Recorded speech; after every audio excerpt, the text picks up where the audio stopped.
100 seat 100+ ഇല്ലെങ്കിൽ അല്ലെങ്കിൽ government ഇല്ലെങ്കിൽ ഞാൻ വനവാസത്തിന് പോകുമെന്നൊക്കെ അദ്ദേഹം പറഞ്ഞല്ലോ.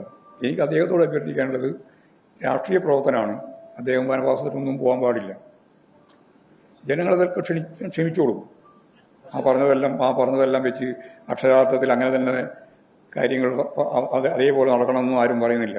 അതുകൊണ്ട് അദ്ദേഹം വനവാസത്തിനൊന്നും പോകേണ്ടിയില്ല. കേരളത്തിൽ തന്നെ UDF-ൻ്റെ നേതാവായിട്ട് പ്രവർത്തിക്കട്ടെ. പ്രതിപക്ഷ നേതാവ് ഞാനതൊന്നുമല്ല, പ്രവർത്തിക്കട്ടെ എന്ന് ഞാൻ പറഞ്ഞുള്ളൂ. അതൊക്കെ അതിൻ്റെയൊക്കെ തർക്കം പറയുന്നുണ്ട് പറയാൻ. അതിലേക്കൊന്നും ഞാനിപ്പോൾ കിടക്കുന്നില്ല. എനിക്കെൻ്റെ ആവശ്യമില്ല. വസ്തുനിഷ്ഠമായിട്ട് ആരാണ് കേരളം ഭരിക്കുക എന്നുള്ളത് 9-ാം തീയതി തീരുമാനിച്ചു കഴിഞ്ഞു.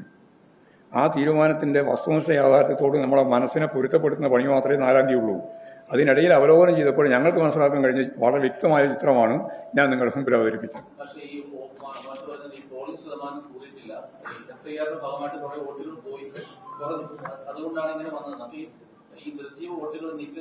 അതെ, അല്ല, സംശയത്തോടെ കണ്ടത് ഇപ്പം നീക്കാനായിട്ടില്ല. കാരണം നിരവധി വോട്ടുകൾ നഷ്ടപ്പെട്ടിട്ടുണ്ടല്ലോ. 47,647 വോട്ട് തിരുവനന്തപുരത്ത് മാത്രം നഷ്ടപ്പെട്ടിട്ടുണ്ട്. ആ നഷ്ടപ്പെട്ടു പോയതെല്ലാം പോയതന്നെയല്ലേ. അത് എല്ലാം നിർജീവമായിരിക്കില്ല, നിർജീവ വോട്ടും ഉണ്ടാവും.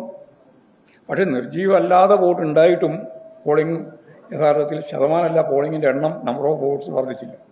അതാണ് ചിത്രം. അപ്പോൾ ഇതൊന്നും മനസ്സിലാക്കാതെയാണ് ഇങ്ങനെ വിശദീകരണം നടത്തിക്കൊണ്ടിരിക്കുന്നത് മാധ്യമങ്ങളും അതുപോലെ തന്നെ ബൂർഷ്വാ പാർട്ടികളൊക്കെ.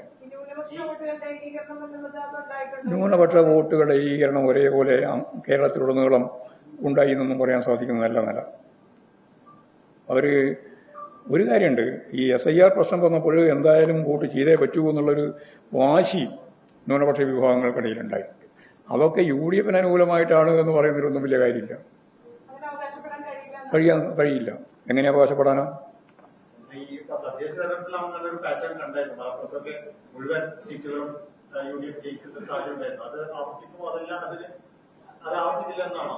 അല്ല, ഞാൻ പറഞ്ഞത് അങ്ങനെയല്ല. എല്ലാ സ്ഥലത്തും ഒരേപോലെ അല്ല അതുണ്ടായതെന്ന് മാത്രം.